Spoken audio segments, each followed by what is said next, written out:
As tensions in West Asia escalates, Iran's neighboring country, Iraq, suspended all air traffic on Saturday. The air traffic has been halted at Iraq's airport until further notice. Country's transport minister added that due to regional tensions, the decision has been taken to preserve the safety of civil aviation in Iraqi airspace.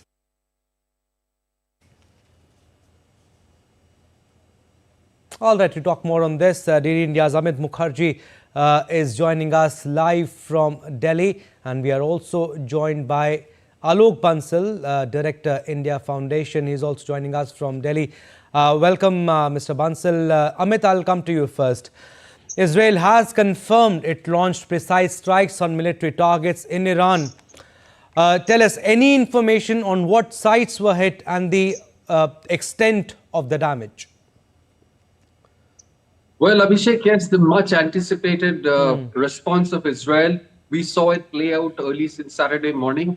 In fact, in three precise series of airstrikes, Israel has targeted missiles facilities in three provinces of Iran, including Tehran. In fact, surface-to-air missile facility, that's what Israel is claiming, has been hit during the course of this action. Even Iran has responded. It has acknowledged that there has been airstrikes, but it has also said that it has been intercepted in a considerable manner and the damage that has been done is only limited. So yes, Israel, in fact, has also announced the end of conclusion of the three raids which were actually happening since morning. And in fact, Benjamin Netanyahu has now warned Iran that any retaliation to this, any escalation to this response by Israel, because if you look at this, Israel is terming this attack as a response to what had happened on October 1st, when Iran had launched about 200 ballistic missiles into Israel. So this Israel has always been terming it as a retaliation to what Iran had done on its territory on 1st of October. And it has warned that any further escalation or a retaliation would again lead to grave consequences. Abhishek? Right. And also, Amit, I mean, were the strikes carried out in different phases? And is it confirmed that the strikes on Iran are over and Iran has closed its airspace too? Also, tell us about the scale of the destruction.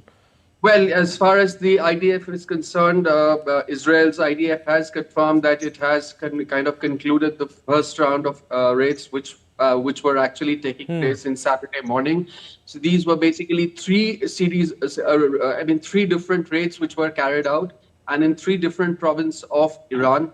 And for the time being, it has been paused and both sides are waiting for the response. Now, if you look at what had happened yesterday, Iran had made a statement that it would retaliate in a very severe manner if its nuclear facilities and its oil installations are attacked. But in case the attacks are only symbolic, the Israeli attacks are symbolic, it might respond in a very, very calculative manner, which means a sort of a muted response is what Iran had said in its statement yesterday. Now it's a matter of time to kind of, it's for the Iranian to evaluate whether the attacks that has been launched by Israel this morning are indeed symbolic and whether it has actually not been able to done much damage to its facilities. Now again, that's a matter of thing that needs to be kind of evaluated, and it's up to the perception of both the sides what they feel about the strike which has been executed by Israel recently. All right, Amit, stay on. I'll come back to you. Meanwhile, Mr. Bansal, this was expected, but within what capacity were you expecting this attack to happen? See, this attack, like all previous attacks, is actually similar, where the attacking side projects that they have carried out huge damage to the other side, but the defending side says there has been minimal damage. Most of the missiles and incoming projectiles have been intercepted. This is what Israelis claimed when Iran had attacked them, and this has been going on primarily because everybody is catering for its domestic audience. Israel's offense was primarily to cater to its domestic audience, Iran is catering to its domestic audience. The reason why this attack has been launched, as I have been repeatedly saying, is that Netanyahu wants to influence the US elections, which he can do by these attacks. Because if this offensive aggravates the conflict in Middle East, the US would be forced to take side. And especially in the Democrat Party, there is a problem because its support base stems from both sides, both from Jewish diaspora as well as from the Muslims, as well as young students who at this point of time in universities across US are supportive of the Palestinian cause. So if the conflict aggravates and Democrats have to take a chance, this will actually derail their election campaign. And Netanyahu at this point of time would definitely not like to see a Democrat victory in the US presidential elections. And that's why I was certain that this attack would come up before the US elections, and it has come up. Hoping that there is some retaliation, US would try and convince Iran and Israel at least not to launch or not to further aggravate it till the election day. Whether they succeed or not is a matter of debate, but that would be what they would be trying. These attacks, I only hope, does not provoke Iran to launch a retaliatory attack, because the present Iranian regime of the president wants good relations. They want to get back into the mainstream. They're hoping for a deal with the United States and the sanctions being lifted. But Mr. Bansal, I mean, you spoke about US. I mean, you were expecting it will come before the US elections, just 9 days to go. But how do you see the role of US in all of this? I mean, it has been saying that they are a friend of Israel. At the same time, US asking Israel not to hit the nuclear facilities. How do you see the role of US in this entire conflict? Say, if you see the previous attack by Iran, the US had actually warned them when the attack is coming, how many hours within which attack will come. And as a result, most of the attack was actually intercepted. So US has been playing that role where he doesn't want the strikes to get further aggravate the situation. They have been preventing large-scale damage. And at the same time, they know that the country which is launching the attack has to pander to its domestic audience. And that is what they are doing. Like when Iranians launched the attack, if you would have seen Iranian media, it would have said that they have destroyed, I don't know what all in Israel. They destroyed the oil terminal, they destroyed the security forces. But if you read the Israeli media, there was no impact. They claimed only one casualty, and that too of a Palestinian Arab, and no other casualty. So, as I said, depending on which side of the divide you are, people are projecting. And whatever is happening between Iran and Israel is primarily to pander to the domestic audience. Unlike what's happening with Hamas and Hezbollah, where there is actual fight going on, where there is actually huge loss of life and property. Amit, if I ask the same question from you, tell us about the role of US in this entire West Asia conflict. I mean, US does not want a wider regional war. How do you see the role of US? I mean, you have been following this story for quite some time now. What is the role of US in this entire conflict? Well, Abhishek, a key element in this whole conflict is definitely the US elections right now. And if you look at the posturing of US, it has been very, very careful in kind of, going about distancing itself at some place, engaging itself in some place. And if you look at it, it has constantly been pressing for a ceasefire. Now, US Secretary of State Antony Blinken is currently in West Asia, and he is sort of trying to reach a ceasefire and asking all the parties who are involved in this conflict to kind of step back and let peace prevail in this region. Now, it has also been kind of even as far as today's attacks are concerned, it was very quick to respond to the US administration, and it clearly mentioned that US is not involved in this, and Israel is going ahead with a retaliation strike against what had happened on October 1st. Basically referring to the attack which Iran had mounted on Israel on 1st of October, where about 200 ballistic missiles were reportedly launched into into Israel. So now, on one hand, if you look at Antony Blinken's 11th visit, this is his 11th visit where he has been constantly looking at, ways to kind of broker a peace deal out there in the region, release of the Israeli hostages who were taken away on the 7th of October last year when Hamas squads had actually entered the Israeli territory and abducted people and in fact conducted mass killings out there. So that has been the key point, from where everything had started to flow.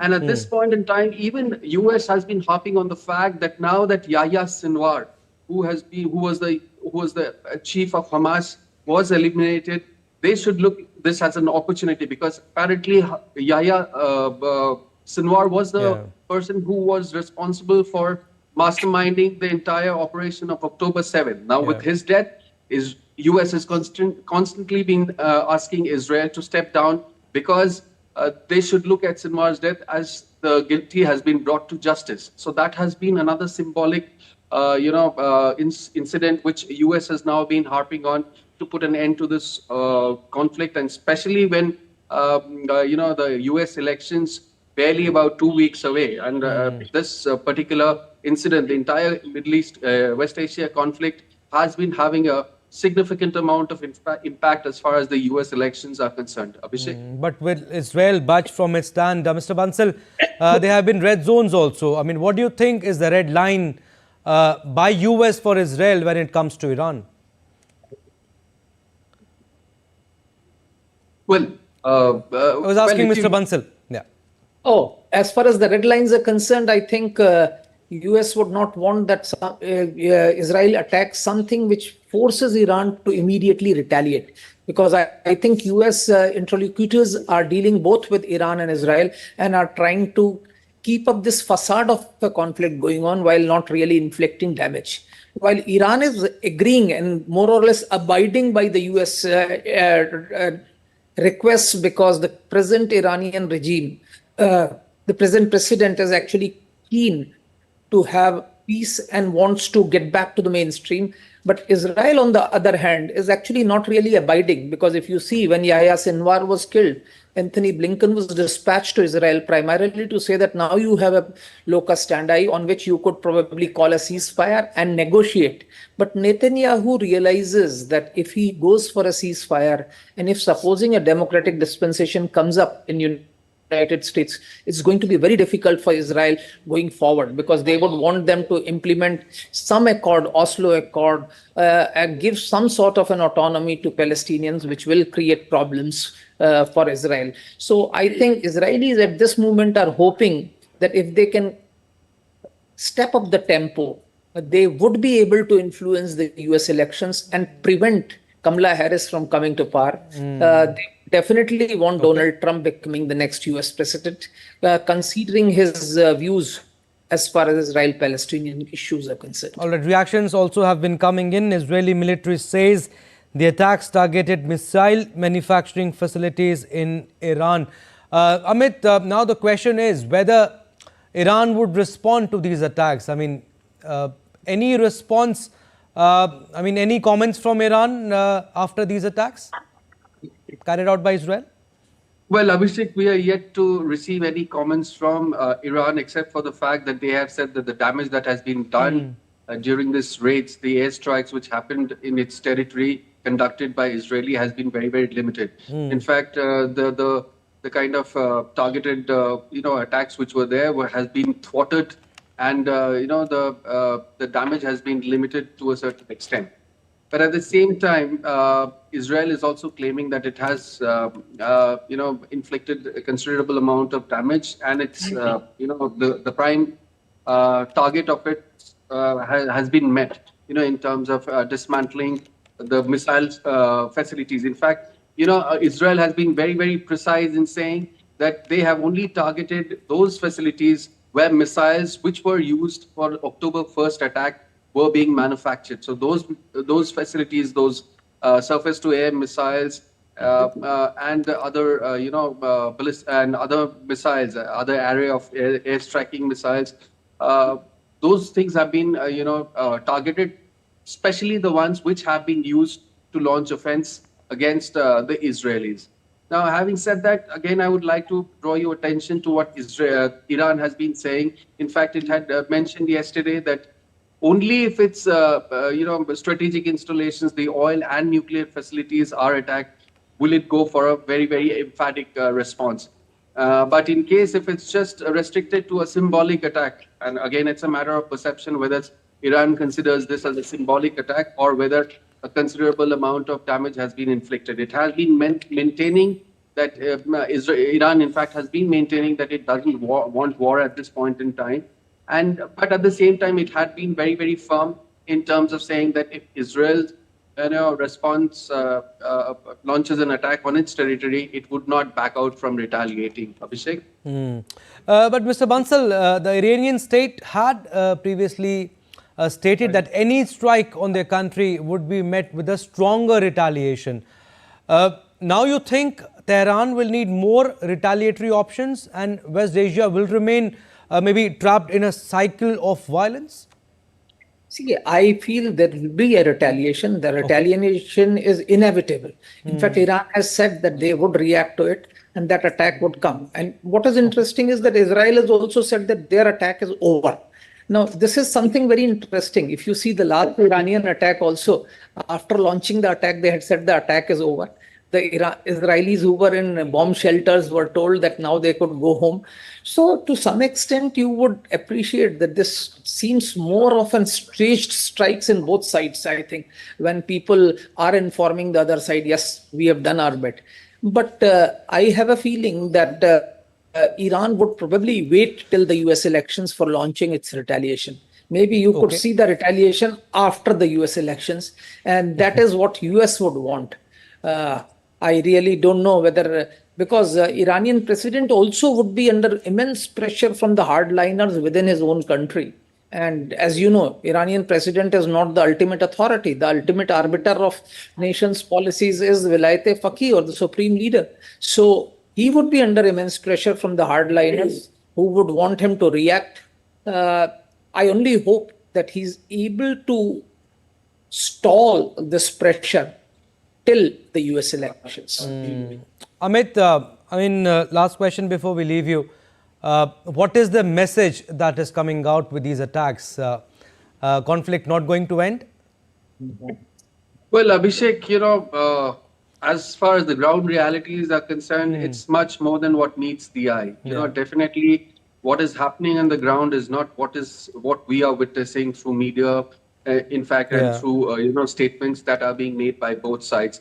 Definitely, at some point in time, there have been negotiations, because if you look at the series of instances that have been happening over the past few weeks, it's just not the statements which are being made for the press or for the public. I'm sure there must have been negotiations and talks, diplomatic talks between all those who have been involved in this conflict. So, well, as Mr. Bansal also pointed out, that this could just be some sort of a staged to bring an end to what is going on for a year now. And to a certain extent also, Israel has been quite successful in executing what it has been targeting since its people and territory were attacked since October 7th. It kind of launched very targeted attacks against Hamas. It eliminated its leadership. Same with Hezbollah. It had attacked all the Hezbollah, strongholds in Lebanon. It executed it eliminated, got rid of the Hezbollah leader Nasrallah, and also those people who were trying to succeed him, take over his position. They have also been targeted, and to a certain extent, if you go by Israeli, statements, even the people who were trying to succeed Nasrallah has been eliminated. Also, as far as Hezbollah is concerned, which has been constantly, attacking Israeli territory since the day Hamas had launched its attack on October 7th, Hezbollah has also been very, very instrumental in relentlessly mounting attacks on Israel, which is why Israel also targeted the financial backbone of Hezbollah and, in fact, the financial institution Al-Qaid al-Hassan, which has been financing a lot of activities of Hezbollah. Apparently, that organization has also been targeted. About 30 branches of it was kind of, targeted in Lebanon. So Israel, to a certain extent, have kind of achieved all its goals. And if you look at the optics also, it has made the last strike. Now, unless and until Iran really retaliates, we'll have to see till the US election gets over what exactly the situation is. So again, it's more than what meets the eye. Ground reality is different, you're saying, but Mr. Bansal, Israel is fighting with multiple opponents, multiple countries like we discussed, all linked together with one player, Iran. Israel has the support of US, Iran has its proxies. Your reaction, where do you think the conflict is heading? The conflict was in a stalemate as long as it was confined to Gaza. And in fact, Israel had not been able to achieve its objectives despite causing a lot of loss of life and property. But Israel has attained amazing success when it came to Hezbollah. Actually, the killing of Nasrallah and the elimination of senior leadership of Hezbollah has really enhanced approval rating of Prime Minister Netanyahu significantly. All through the conflict in Gaza, his approval ratings were coming down. And there was no doubt that Netanyahu was trying to prolong the war to remain in power. But after elimination of Nasrallah and various targets of Hezbollah leadership, his approval ratings have gone up because most Israelis did not expect Israel to successfully counter Hezbollah, because Israel's previous experience with Hezbollah had been negative. They had actually faced severe setback when they had last attacked Hezbollah. So this time it's been a significant success, and that's undoubtedly a big success. As far as their attacks against Houthis and Iran are concerned, it's more symbolic, because these two are too far off. You cannot have a lasting impact. You can have at best a temporary attack on these two areas. So like attacks on Iran, the attacks on Houthis may cause destruction as far as Houthis are concerned, but there cannot be a lasting impact of that, unlike in case of Gaza and Hezbollah.